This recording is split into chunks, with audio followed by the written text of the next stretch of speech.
Hello, Chris Green here with the Flood Insurance Guru, and today we're talking about some record-breaking numbers that we saw in 2021 when it came to flooding. You know, in 2021, FEMA recorded record-breaking numbers when it came to grant requests, through the Hazard Mitigation Grant Program and some other building-resistant programs. So that's what we're going to talk about today, is what kind of impacts could communities be seeing because of this?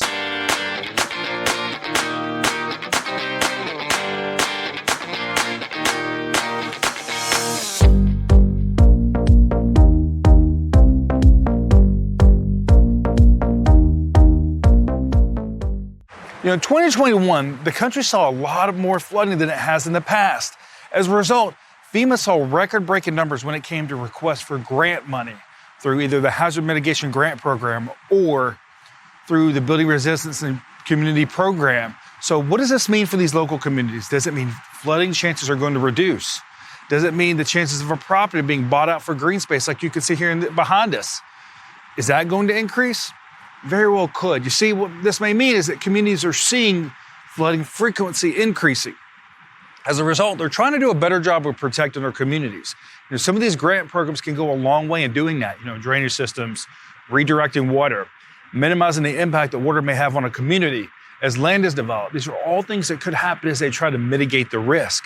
As a result, this could very well reduce the chances of flooding happening in the area. At the end of the day, that's the ultimate goal. But what about the buyback program? You know, this is where maybe a property has flooded and FEMA and the local community work together to buy a property back. Something similar that's happening in Pelham, Alabama right now after multiple losses on Chandeleur Court area over the last 10 years.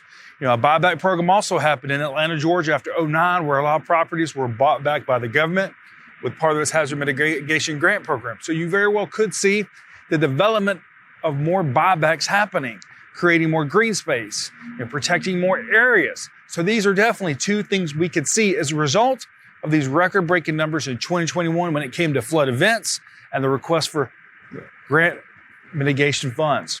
So if you've got questions maybe about what's happening in your community with these grants, or how do you minimize your property from flooding, click below to visit our website, floodinsuranceguru.com. Remember, we have an educational background in flood mitigation, which means we can help you understand flood risks like this right here. Your flood insurance and mitigating your risk long term. Thank you.